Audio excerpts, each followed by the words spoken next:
L'islam retourne à un revivant calme dont personne ne parle. Permettez-moi de vous ramener à la soirée du 12 juin 2024, une date qui, à première vue, semblait banale.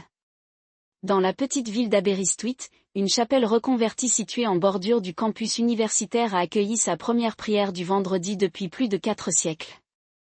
L'imam, un Gallois converti nommé Youssouf Evans, a prononcé une khutba en arabe et en gallois, une fusion linguistique qui aurait été impensable il y a 10 ans à peine. La filiale locale de la BBC l'a couvert comme une histoire d'intérêt humain.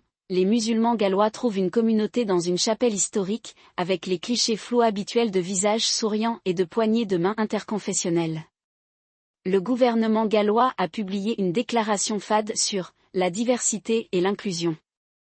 Le ministère de l'Intérieur britannique, comme toujours, a enterré l'événement dans une note de bas de page de son rapport annuel sur la migration. Mais voici ce qu'ils n'ont pas dit, la prière n'était pas qu'une curiosité locale. Il s'agit du dernier point en date d'une résurgence discrète, méthodique et stratégiquement significative de l'islam au pays de Galles, une résurgence qui s'est déroulée sous le radar de l'analyse politique dominante. Et si vous pensez qu'il s'agit uniquement de religion, vous passez à côté d'une vue d'ensemble. Ce qui se passe au pays de Galles n'est pas un hasard. Il s'agit d'un jeu d'échecs géopolitique, d'un changement démographique dont les implications s'étendent de Cardiff à Washington, de Moscou à Pékin.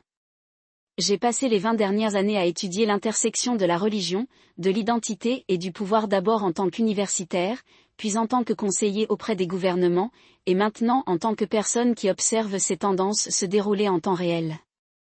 Et laissez-moi vous dire que ce qui se passe actuellement au pays de Galles est l'une des histoires les moins médiatisées de la décennie. Le récit officiel est qu'une communauté musulmane petite mais croissante, composée principalement d'immigrants et de convertis, trouve sa place dans la société galloise. Les chiffres sont modestes, environ 50 000 musulmans au pays de Galles, soit environ 1,6% de la population, mais ils sont en augmentation. Le gouvernement le présente comme une réussite du multiculturalisme. Les médias le traitent comme une histoire de tolérance réconfortante. Et les services de sécurité ? Eh bien, ils regardent, mais ils ne disent pas grand-chose. Mais il y a un problème avec ce récit. C'est incomplet. Et en géopolitique, les récits incomplets sont dangereux. Commençons par les chiffres.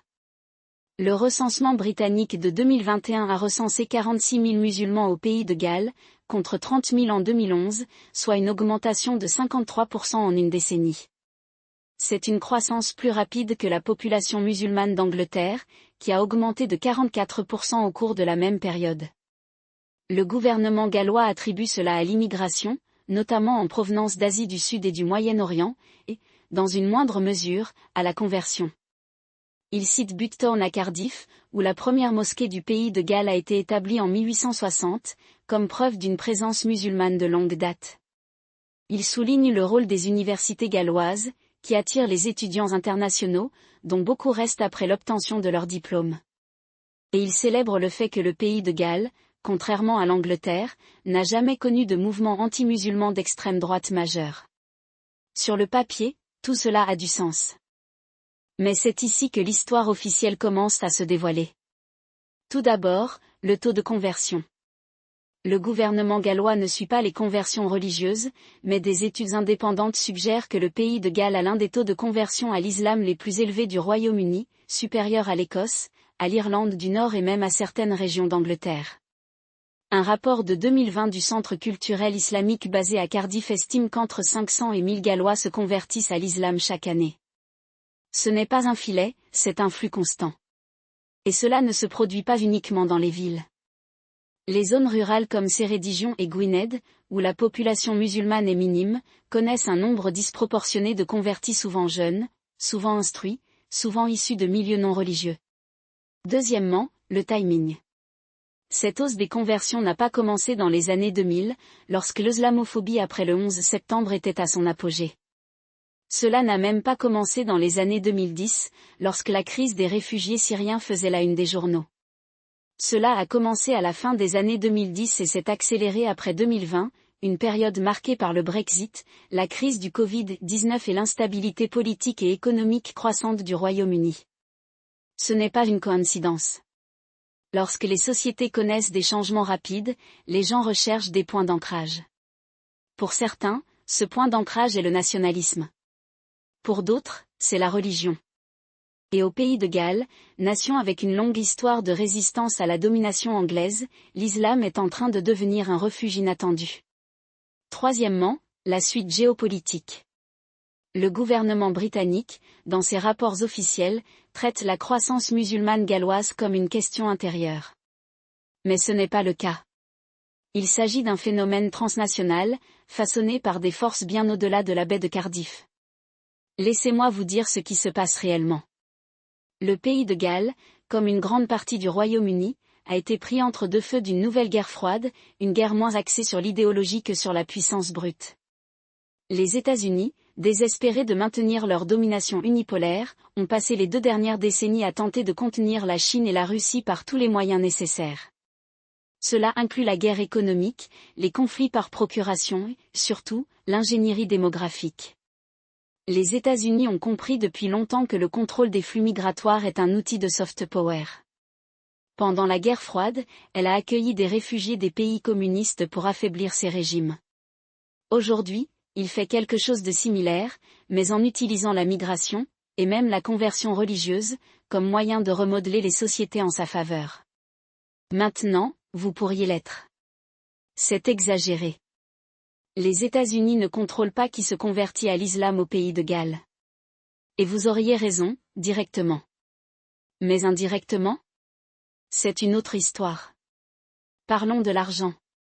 En 2018, le département d'État américain a lancé le Fonds international pour la liberté religieuse, une initiative de 25 millions de dollars visant à soutenir les minorités religieuses dans le monde entier. En apparence, c'est une noble cause. En pratique, c'est un outil d'influence. Une part importante de cet argent a été versée aux communautés musulmanes d'Europe, y compris du Royaume-Uni. Une partie va aux mosquées. Certains fréquentent des écoles islamiques.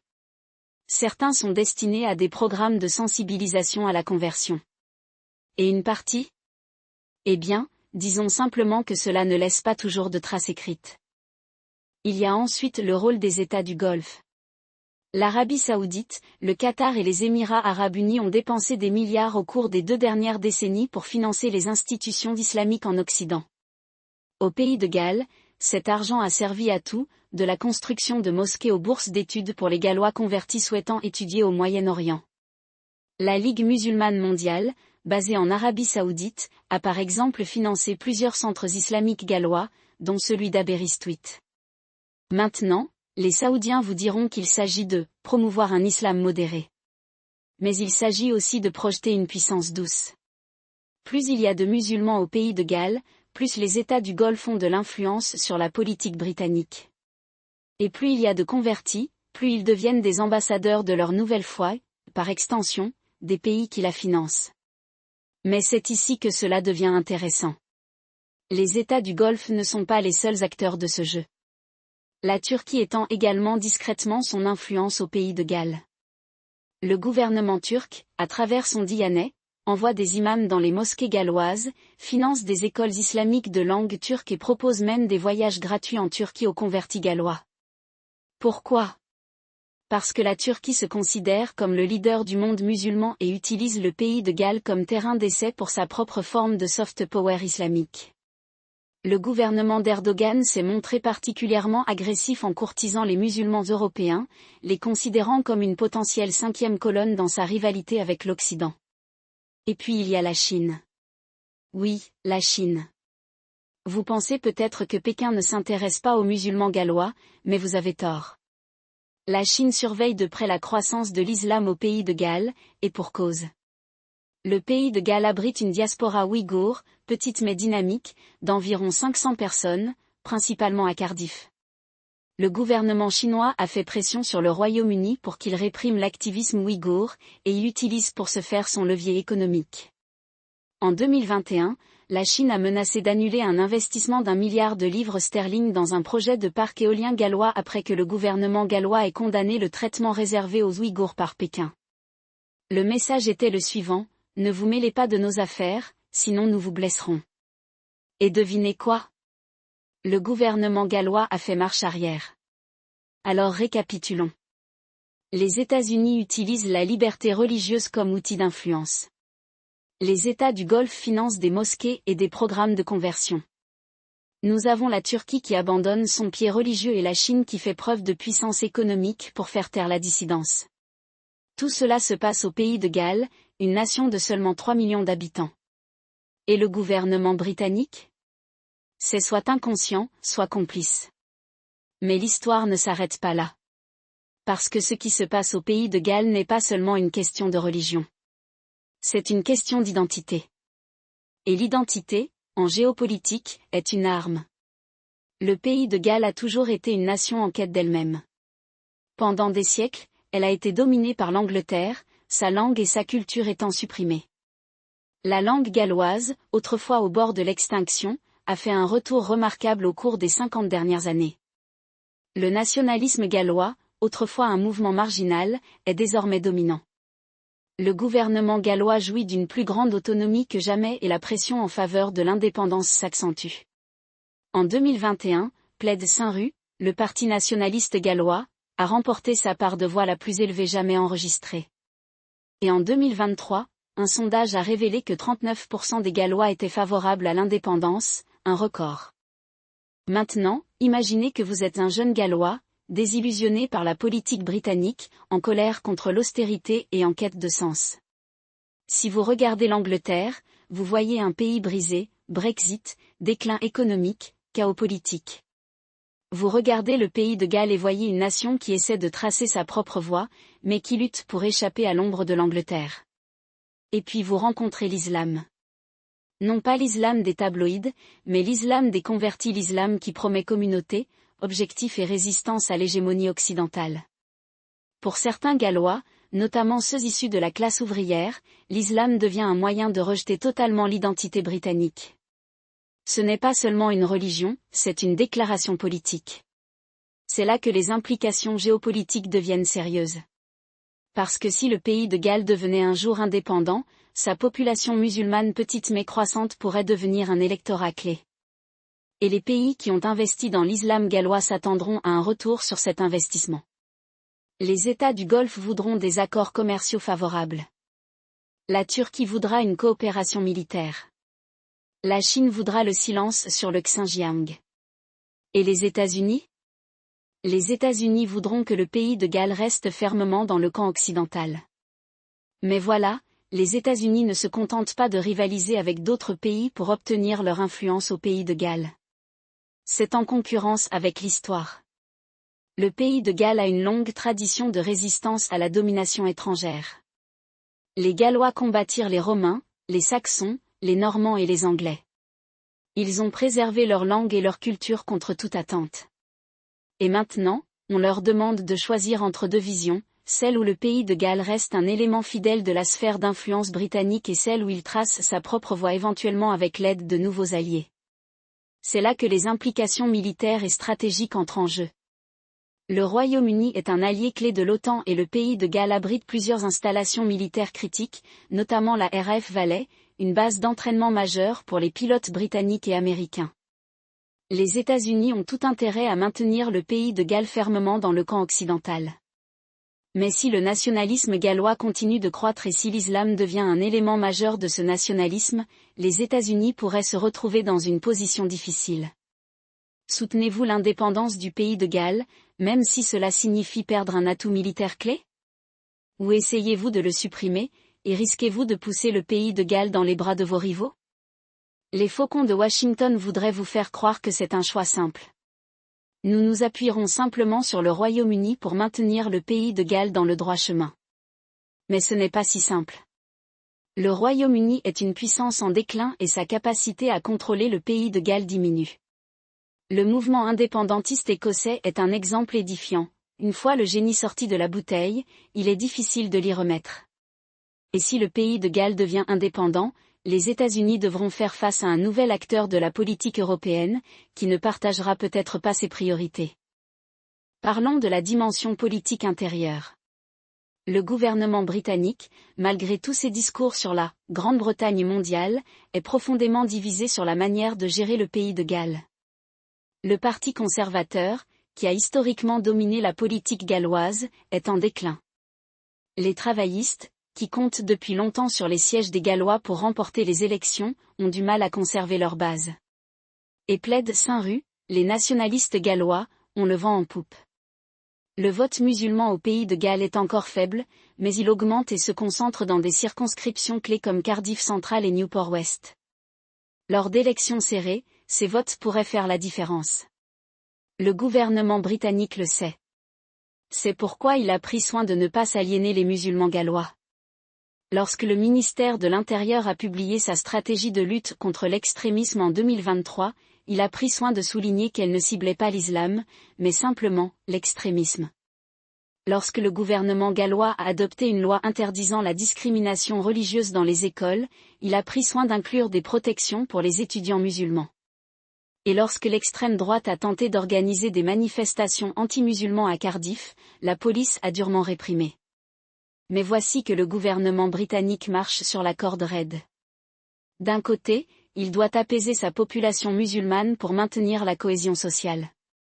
De l'autre, il doit apaiser ses alliés américains, de plus en plus nerveux face à la montée de l'islam en Europe.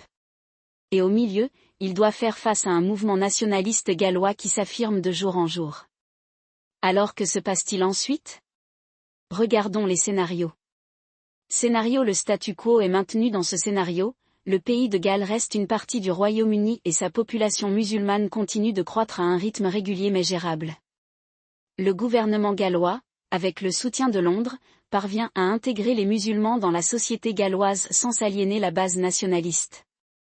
Les États-Unis maintiennent leur influence grâce à leurs liens économiques et militaires, tandis que les États du Golfe et la Turquie continuent de financer les institutions islamiques. La Chine fait profil bas et la question ouïghour reste un irritant mineur.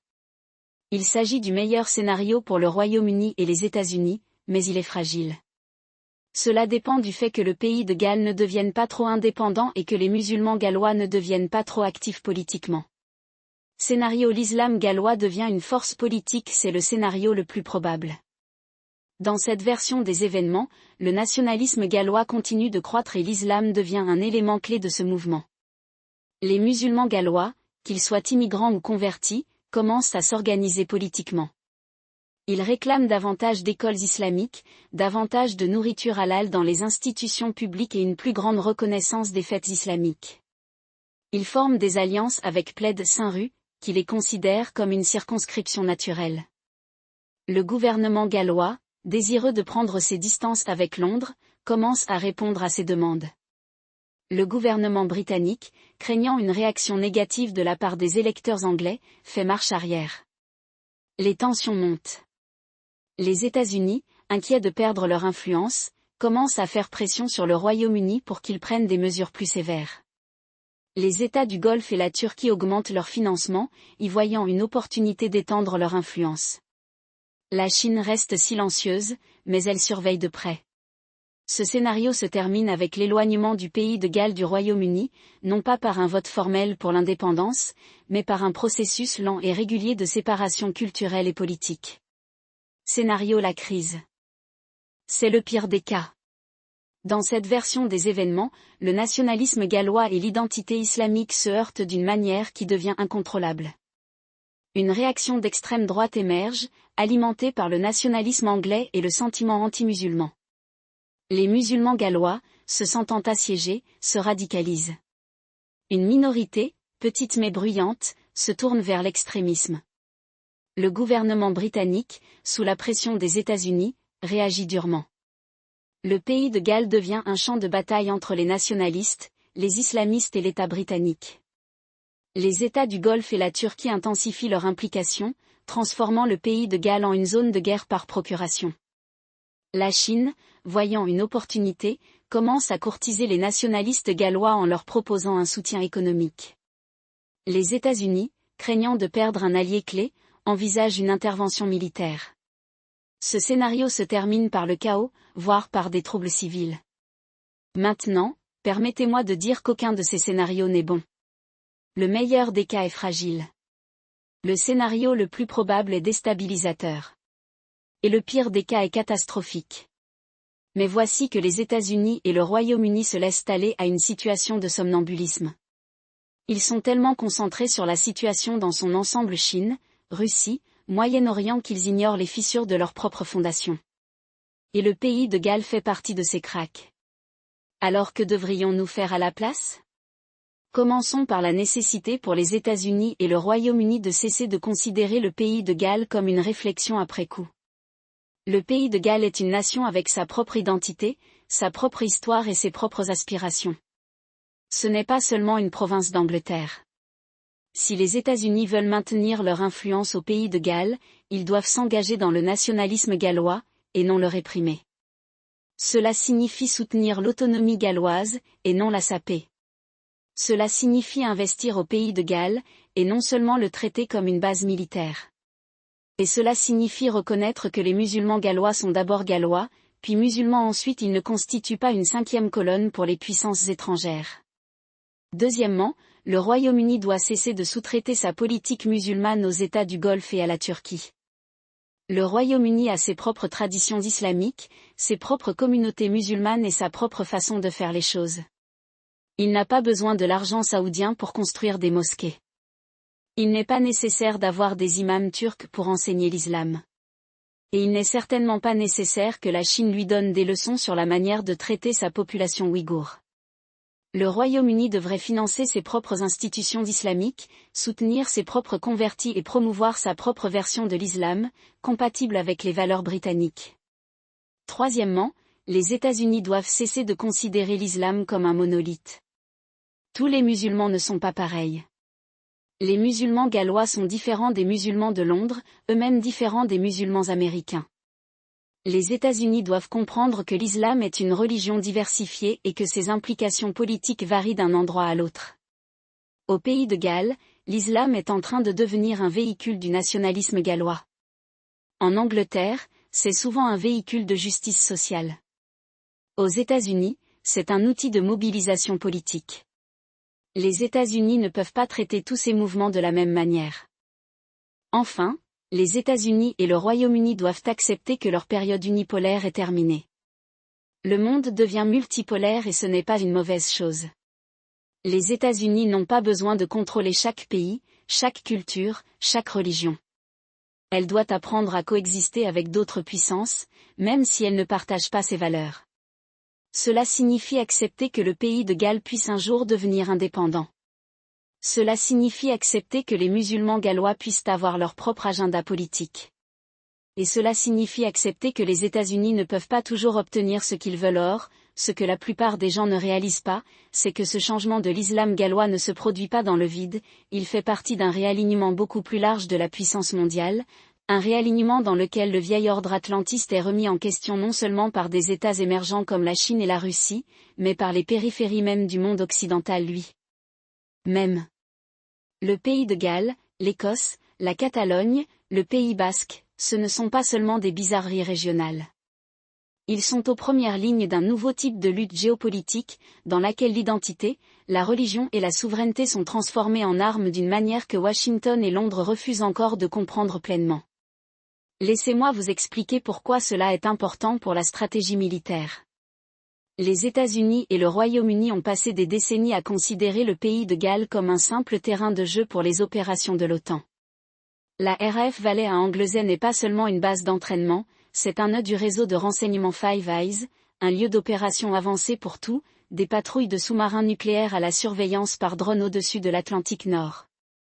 L'utilisation de Holyhead par l'US Navy comme plaque tournante logistique pour ces groupes aéronavals n'est pas seulement une question de commodité, il s'agit de maintenir la domination sur l'écart Juuk, le point d'étranglement entre le Groenland, l'Islande et le Royaume-Uni qui jouent un rôle essentiel pour la puissance navale occidentale depuis la guerre froide. Mais il est inconfortable de constater que la domination s'érode. Non pas à cause des sous-marins russes ou des missiles hypersoniques chinois même s'il s'agit de menaces réelles mais parce que les populations mêmes qui hébergent ces bases ne veulent plus être traitées comme des territoires passifs. Lorsque les musulmans gallois commencent à se convertir en plus grand nombre, lorsqu'ils commencent à s'organiser autour d'une vision du pays de Galles à la fois indépendante et islamique, ils ne font pas seulement un choix spirituel. Ils font une déclaration géopolitique. Et cette déclaration est « Nous n'avons pas besoin de vos bases. Nous n'avons pas besoin de votre patronage. Nous n'avons pas besoin de votre version de sécurité. Prenons le cas du Welsh Muslim Peace Fellowship, qui a vu le jour à la fin des années 2010 comme une réponse directe à la complicité du Royaume-Uni dans la guerre contre le terrorisme. Contrairement à la plupart des organisations musulmanes britanniques, qui se concentrent sur des questions intérieures comme l'islamophobie ou la lutte contre l'extrémisme, la WMPF lie explicitement son travail au nationalisme gallois. Son manifeste de 2021, Islam and Welsh Independence, soutient qu'un pays de Galles indépendant pourrait servir d'État neutre et démilitariser une sorte de médiateur de style nordique dans les conflits mondiaux. Le document cite l'exemple de l'Irlande, qui a utilisé sa neutralité pendant la guerre froide pour dépasser son poids diplomatique, et suggère que le pays de Galles pourrait faire de même, mais avec un cadre éthique islamique. Pour le Pentagone, cela ressemble probablement à un idéalisme naïf.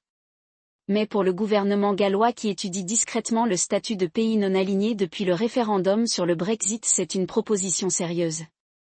En 2022, la Commission des Affaires extérieures du Sénat a commandé un rapport sur la faisabilité de la neutralité galloise, et bien que les conclusions aient été classifiées, des fuites dans le Western Mail ont suggéré que l'idée bénéficiait du soutien à la fois de Plaid Cymru et d'une faction au sein du Parti travailliste gallois.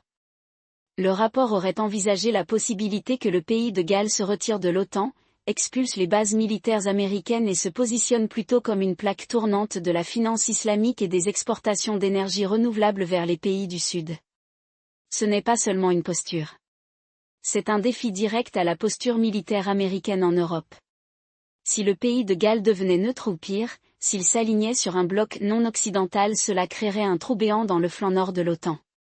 La brèche Jug deviendrait la brèche GIK, et du coup, les sous-marins russes auraient beaucoup plus de facilité à se glisser dans l'Atlantique. Les États-Unis perdraient leur capacité à projeter leur puissance dans l'Arctique, où la fonte des glaces ouvre de nouvelles routes commerciales et provoque des guerres pour les ressources. Et peut-être plus important encore, cela créerait un précédent qui inciterait d'autres membres de l'OTAN comme le Danemark avec le Groenland, ou même le Canada avec ses propres mouvements indigènes et québécois à reconsidérer leurs engagements. Bien entendu, le Royaume-Uni le comprend. C'est pourquoi Whitval s'est montré si agressif en réprimant le sentiment nationaliste gallois, non seulement par la pression politique, mais aussi par la coercition économique. La loi sur le marché intérieur de 2020, qui a privé le Sénat de pouvoirs réglementaires clés, ne concernait pas seulement le Brexit, elle visait à garantir que le pays de Galles ne puisse pas décider unilatéralement de quitter l'OTAN ou d'interdire les bases militaires américaines. Le refus du Royaume-Uni de déléguer les pouvoirs de police et de justice au pays de Galles n'est pas seulement dû à l'inertie bureaucratique, il s'agit de maintenir l'infrastructure juridique nécessaire pour écraser tout mouvement susceptible de menacer le statu quo militaro-industriel. Mais voilà, la répression ne dure qu'un certain temps. Plus Londres resserre son emprise, plus les musulmans gallois et plus largement les nationalistes gallois chercheront des mécènes alternatifs. Et dans le monde multipolaire, ses clients font la queue. La Turquie a déjà pris une décision. En 2023, le gouvernement turc a financé la construction du centre culturel islamique de Cardiff, la plus grande mosquée du pays de Galles, d'une capacité de 5000 fidèles.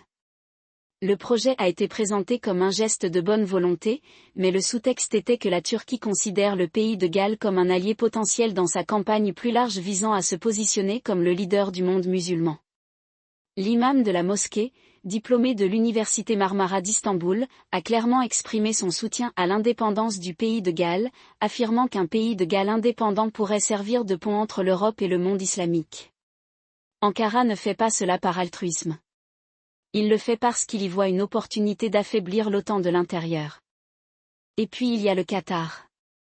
La Qatari Investment Authority a discrètement racheté des infrastructures galloises, des ports au projet d'énergie renouvelable, sous couvert des investissements verts. Mais comme le savent tous ceux qui ont suivi la stratégie du Qatar en Europe, ces investissements sont assortis de conditions. En 2021, Qatar Airways a annoncé un vol direct de Doha à Cardiff, et quelques mois plus tard, l'ambassadeur du Qatar au Royaume-Uni rencontrait des dirigeants musulmans gallois pour discuter des échanges culturels. Le sous-texte. Le Qatar veut faire du pays de Galles une plaque tournante de sa version de l'islam, une version compatible avec ses ambitions géopolitiques, qui vont de l'accueil des talibans à la médiation des conflits dans la Corne de l'Afrique. Même la Chine se lance dans le jeu. Pékin courtise les musulmans gallois par le biais de son initiative, la ceinture et la route, proposant de financer des usines de transformation d'aliments halal et des institutions financières islamiques en échange d'un accès au port gallois. L'ambassadeur de Chine au Royaume-Uni s'est rendu à plusieurs reprises à Cardiff. En 2022, l'Institut Confucius de l'Université de Cardiff a organisé une conférence sur « L'islam et l'identité galloise au XXIe siècle ». Le message était subtil, mais si le pays de Galles veut être indépendant, la Chine l'aidera à y parvenir, mais seulement si elle respecte les règles de Pékin. Aujourd'hui, les États-Unis et le Royaume-Uni pourraient tenter de contrer cette situation en redoublant d'efforts en matière de surveillance, de programmes de lutte contre l'extrémisme et en faisant davantage pression sur les politiciens gallois pour qu'ils se mettent au pas. Mais ce serait une erreur. Plus ils traitent les musulmans gallois comme une menace pour la sécurité, plus ils les poussent dans les bras de ses clients alternatifs. Plus ils essaieront de réprimer le nationalisme gallois, plus ils le radicaliseront. Au lieu de cela, ils doivent reconnaître que la donne a changé. Le moment unipolaire est révolu, et la seule façon de maintenir son influence dans des pays comme le pays de Galles est d'offrir quelque chose de mieux que ce que la Turquie, le Qatar ou la Chine peuvent offrir. Cela signifie une véritable autonomie, et pas seulement une décentralisation de nom. Cela signifie un investissement économique sans condition. Et cela signifie accepter que les musulmans gallois ne constituent pas un problème à gérer, ils constituent une population à courtiser. Les États-Unis, en particulier, doivent repenser leur approche en matière de bases militaires. Pendant des décennies, le Pentagone a fonctionné en partant du principe qu'il pouvait stationner des troupes partout où il le souhaitait, à condition d'avoir l'autorisation du gouvernement hôte. Mais dans un monde où les populations locales disposent d'un véritable levier, ce n'est plus vrai. La réaction contre les bases américaines à Okinawa, les manifestations en Sicile, le sentiment anti-OTAN croissant en Allemagne sont autant de signes d'une tendance plus large. Si les États-Unis veulent conserver leurs bases au pays de Galles, ils doivent les rendre acceptables pour le peuple gallois. Cela signifie de la transparence sur l'utilisation de ces bases. Cela signifie dédommager équitablement le pays de Galles pour les avoir accueillis. Et cela signifie accepter que le pays de Galles puisse un jour décider qu'il n'en veut pas du tout. Voici l'essentiel, le retour de l'islam au pays de Galles n'est pas seulement un phénomène religieux. C'est un tremblement de terre géopolitique. C'est le signe que l'ordre ancien s'effondre et que de nouvelles alliances se forgent à sa place. Les États-Unis et le Royaume-Uni peuvent soit s'adapter à cette réalité, soit voir l'une des régions les plus stratégiquement importantes d'Europe leur échapper. Le choix leur appartient. Mais le temps presse. Or, ce que la plupart des gens ne réalisent pas, c'est que ce changement ne se produit pas dans le vide, il est accéléré par les politiques mêmes que Westminster a mises des décennies à perfectionner. Prenez le programme Prévent, par exemple. Depuis son déploiement en 2003, il a été présenté comme une initiative de sauvegarde, un moyen de stopper la radicalisation avant qu'elle ne commence. Mais au pays de Galles, où la population musulmane est plus petite et plus intégrée que dans les centres urbains d'Angleterre, Prévent a eu l'effet inverse. Un rapport de 2021 de la Commission des affaires galloises a révélé que 68% des renvois au pays de Galles concernaient des enfants de moins de 15 ans, de nombreux cas n'impliquant rien de plus qu'une curiosité religieuse normale ou une dissidence politique. Le résultat ? Une génération de musulmans gallois qui voient l'État non pas comme un protecteur, mais comme un appareil de surveillance. Lorsque le gouvernement britannique se retourne ensuite et leur fait la leçon sur les « valeurs britanniques », cela ne sonne pas seulement creux, cela confirme leurs pires soupçons. Laissez-moi vous expliquer pourquoi c'est important. Le pays de Galles a toujours été un laboratoire pour l'art politique britannique. La loi sur la langue galloise de 1993, le référendum sur la décentralisation de 1997, et même la récente campagne en faveur d'une commission pour l'indépendance du pays de Galles, tout cela était des expériences de gestion du nationalisme sans pour autant concéder le pouvoir. Mais l'islam au pays de Galles complique ce calcul. Contrairement au nationalisme écossais, largement laïque et civique, ou au républicanisme irlandais, lié à un conflit historique spécifique, l'identité musulmane galloise est à la fois transnationale et profondément locale. Il ne s'agit pas seulement de drapeaux ou de frontières, il s'agit d'appartenir à une oumma mondiale tout en étant enraciné dans les vallées et les villes côtières où le gallois est encore parlé dans les mosquées. Cette double identité les rend imprévisibles aux yeux de Westminster. Et l'imprévisibilité, dans le monde de la lutte contre le terrorisme, est toujours considérée comme une menace. Voilà le malaise, l'establishment britannique ne sait pas comment gérer cela. Leur instinct est de s'en remettre aux vieux principes, diviser pour régner. Ils tenteront d'opposer les musulmans gallois aux nationalistes gallois, présentant les premiers comme un risque pour la sécurité et les seconds comme un risque culturel.